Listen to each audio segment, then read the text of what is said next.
So, susukat natin to.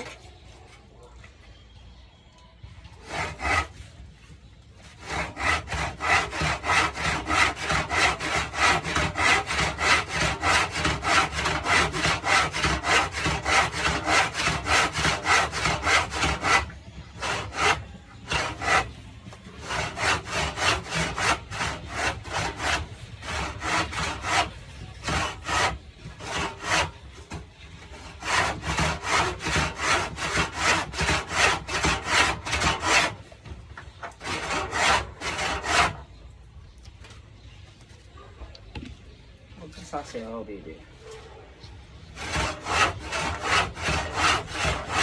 Dumating na yung galing sa Alvin's Farm.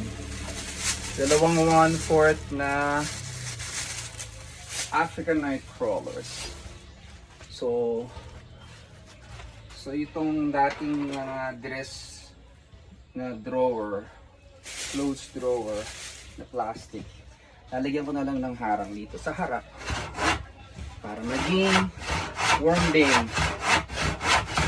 Mag-start tayong mag-alaga ng mag-aral ng vermiculture. At marami kasi ako dito mga dahon-dahon, nabubulok na prutas, kitchen waste. So, gusto ko talagang mag-recycle mga biodegradable. So, maganda pag-aralan ko mga vermiculture. Para hindi na ako bibili ng mga vermicast. So, kailangan ko magpataba dun sa mga halaman. Saka gusto ko i-conditioner yung soil dito kasi marami yung lupa, maraming mga microplastic, mga bacteria, mga basura. So, lahat ng gagawin mo dito, raised beds. Planter boxes, naka-raised. Okay na. Okay na siya. Yung mga Alvin's worm, sakto ba?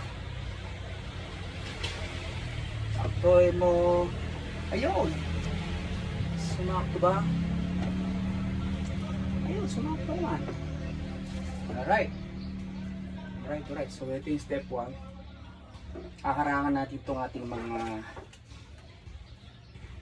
magagaling daw to, mga skate artist to, mga crawler na to.